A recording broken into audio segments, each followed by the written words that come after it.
Through the dappled evening shadows of the spruce and pine forest, across a carpet of needles and moss, walked a mother, her baby carefully tied onto her back.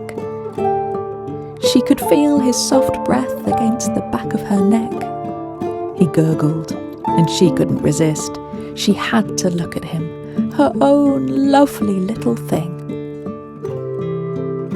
She untied the twine and soft sacking and caught him in her arms. He'd grown even more beautiful since the last time she'd looked at him just a few minutes earlier. Big brown eyes, long, dark, fluttering lashes, cheeks as round as the moon, teensy teeth, tufts of hair, long, soft ears, little hairy toes, such a small tail, with the end curled up in his little furred hand. She'd seen a lot of babies in her time, but hers must be the loveliest of all.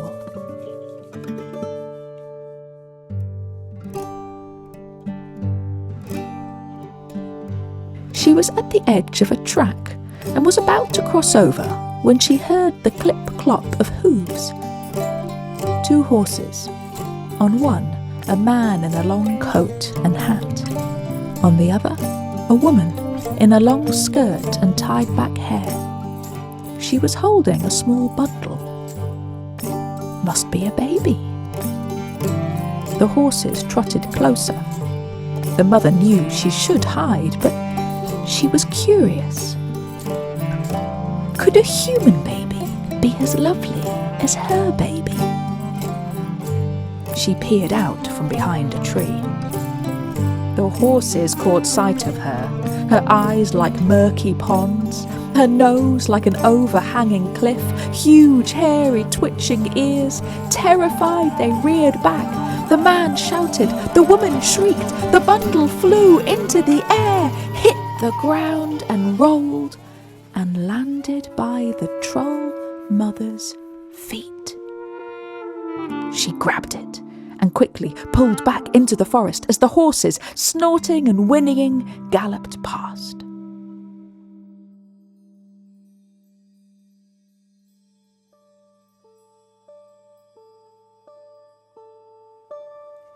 On the soft moss, she carefully lay the bundle down beside her own baby.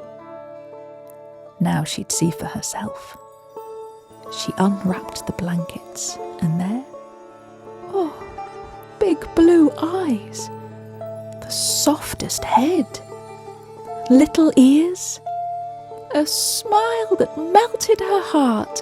This was the sweetest thing she'd ever seen. And her baby now looked different in comparison. His smile, wonky, toothy, his hair rough, his ears too big, his nails sharp, his tail wrong. The horses were coming back. She heard the man and woman calling. She swapped the babies. She swaddled her own baby in the blankets and left him there, and snatched up the human baby and fled.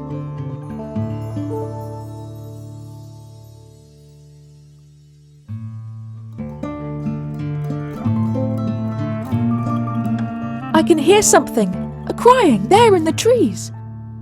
They jumped off their horses. It was nearly dark, but they followed the sound of the crying, the shrieking, until they saw on the ground, on the moss, the blankets, the bundle, the precious baby. The woman picked it up and held it tight, and still it shrieked. He sounds different, she said. No wonder, said the man. He's had quite a shock, but he's fine. He'll calm down. She held the lovely little bundle close all the way home. It smelt of damp and pine and bark. It was late by the time they got back. The house was dark. They went straight to bed. But the baby refused to be put down. He screamed unless she held him close. She tried to feed him from her breast, but he bit down hard. "Ah, when did you grow teeth, little one? And hair?" When the morning light came, they saw the truth. "He's hideous," said the man. "Monstrous! A troll!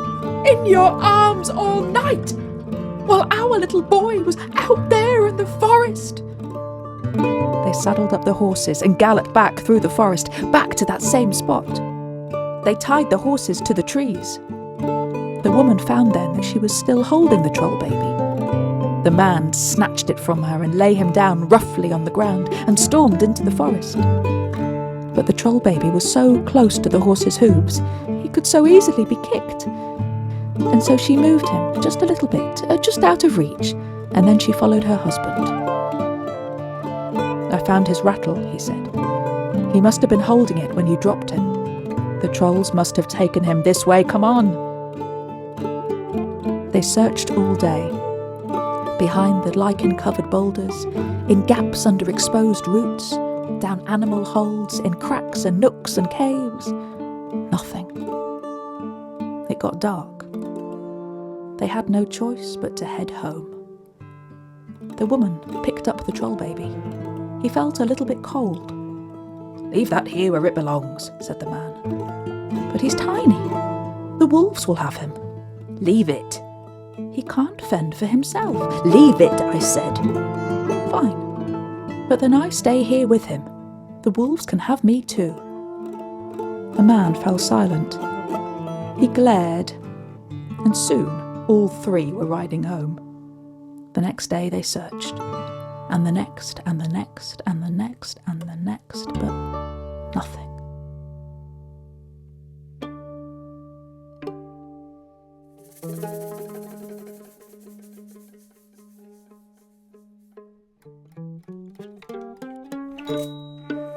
The woman had been trying to feed the troll baby. She offered him cow's milk and bread and cheese, but he threw it all on the floor and screamed.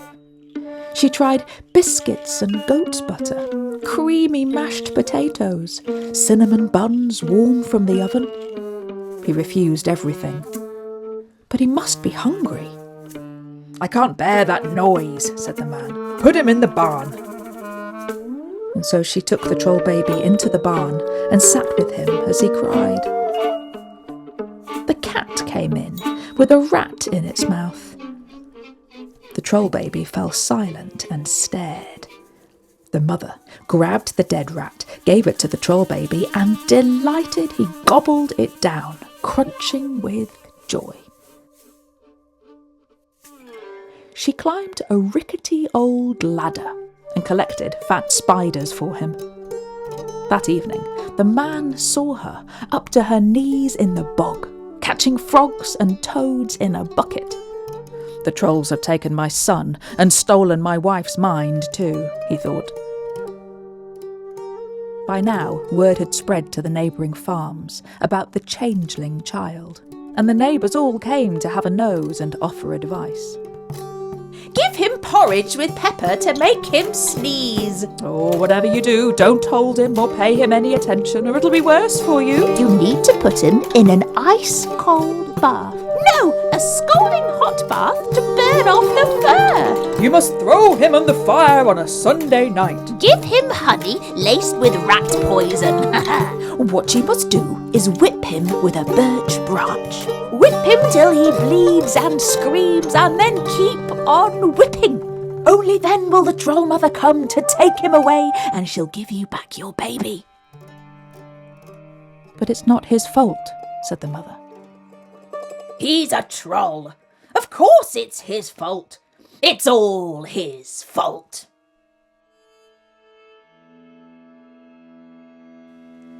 That evening, the woman sat in the barn, feeding the troll baby spiders and toads.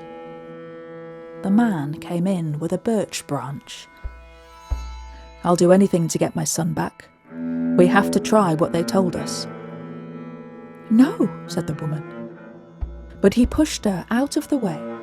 He grabbed the troll baby and raised the branch, but she threw herself over the child, and the branch came down on her back with a crack. Stupid woman! Don't you miss him? Don't you love him? I miss him, and I love him with all my heart. I ache for him. I long for him. I'm filled with love and longing.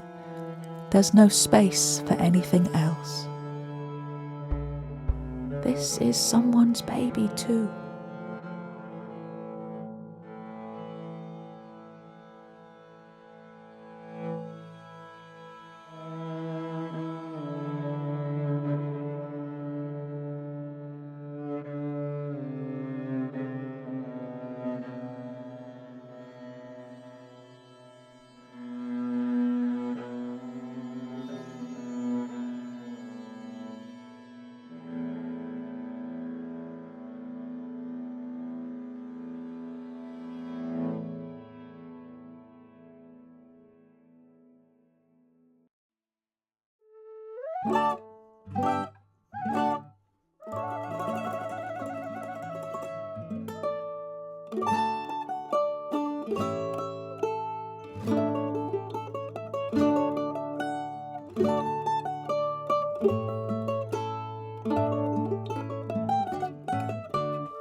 Time passed.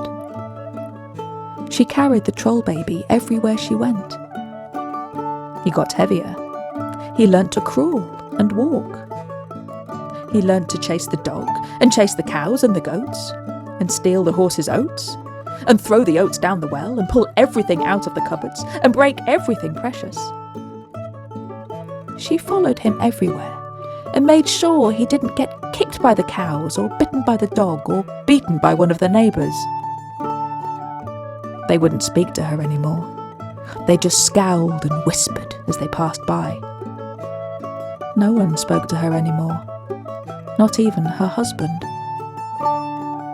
But one day, he was different, cheerful, bright, friendly. Let's go together to the market this morning. The blacksmith is seeing to the horses, so we'll walk. It's a lovely day for an outing. It'll be like the old days. She felt guilty, that her first thought was, he wants me to leave the troll boy. Someone will beat him or take him away while I'm gone. Yes, she said, good idea, but the boy is coming too. To her surprise, he smiled and replied, of course. She put on her best dress and they set off. The sun was warm, the air was fresh. It felt good. But Trollboy refused to walk, and so she carried him in her arms. He was heavy. Her back and shoulders ached. Let me carry him, said the man. No, I'm fine, she replied. And they carried on in silence for a while. Please, let me share the weight, he said. No, I'm fine, she said. And they carried on in silence until... Let me ease your suffering, please. She was so tired now, she let him take the boy.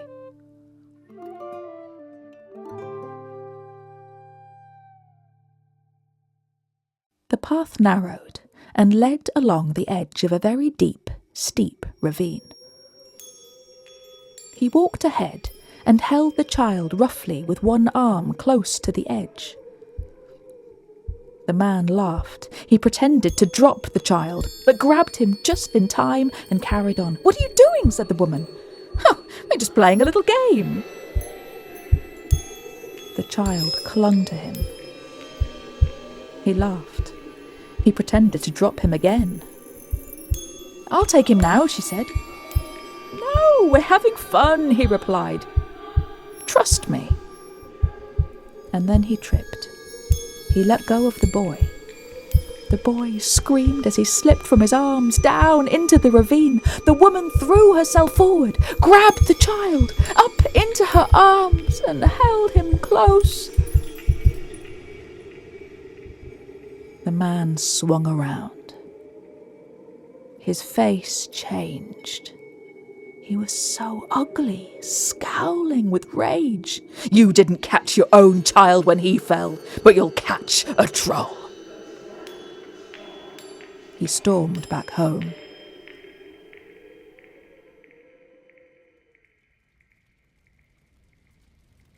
That night, the man awoke to thick smoke in his lungs, blinding him. The whole farm was on fire.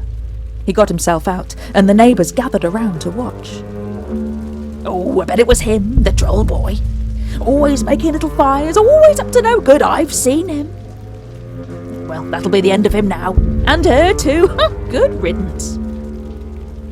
But the mother emerged from the flames then, clutching the troll boy, both coughing and spluttering. The man had had enough. He grabbed the child and flung him back into the fire.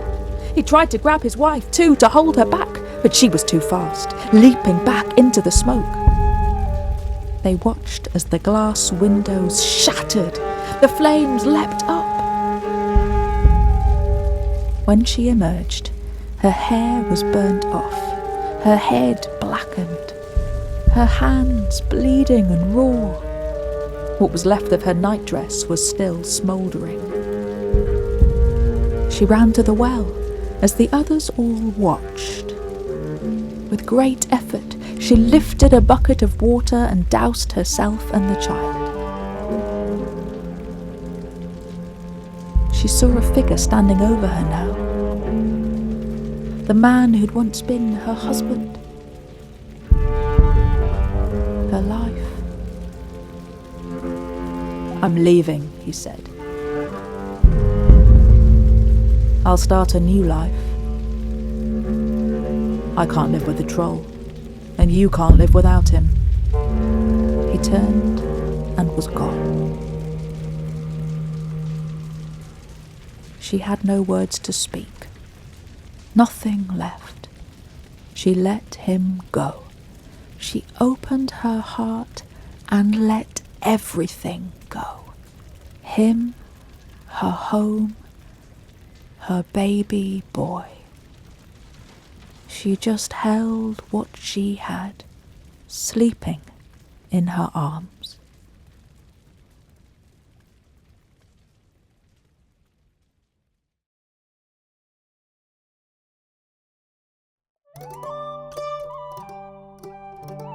The man walked towards the forest. A boy appeared, running towards him. My son would have been like this, he thought, bright and handsome. "Guess who I am," said the boy, "and I'll tell you where I'm going." "If my son hadn't been taken by the trolls, I'd say that you were him." "You're right, and so I'll tell you. I'm going to my mother." "Don't," said the man. "She doesn't ask after you anymore. She only has a heart for the troll."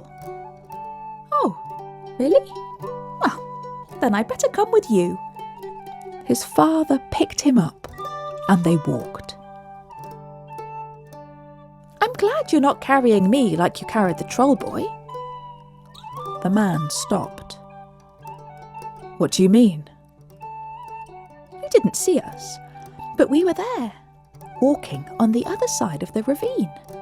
Troll Mother was carrying me. Every time you nearly dropped him, she nearly dropped me. I've never been so scared. If Mother hadn't saved him, then I would have fallen in too." The man asked, "How was your life with the trolls?" "It was hard. I was hated. But as long as Mother was kind to Troll Boy, Troll Mother was kind to me." "Did they beat you?" he asked. "They tried to." "What did they feed you?" "When Troll Boy got bread and butter, I got worms and thistles. When he got frogs and mice, I got cheese and biscuits. I thought I'd starve that first week." "Thank God you didn't, my son." The father hugged him and buried his face in his soft hair, and then pulled back. "Why do you smell of smoke, my son?" "I was thrown into the fire, of course. If it wasn't for Mother saving the troll boy, then..." "Tell me, how are you free now?" Well, when Mother gave up what meant more to her than her own life, the trolls had no more power over me. They let me go.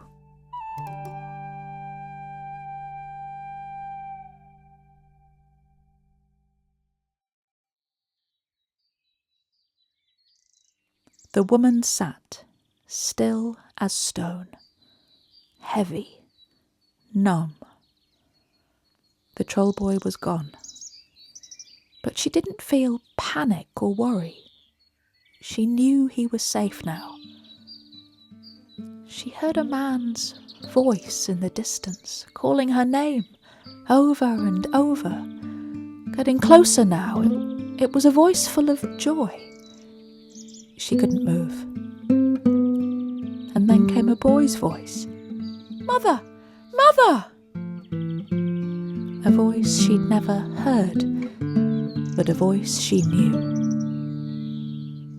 There was the sound of little feet running towards her, and then a boy, the most beautiful boy. He jumped into her arms, and she held him close.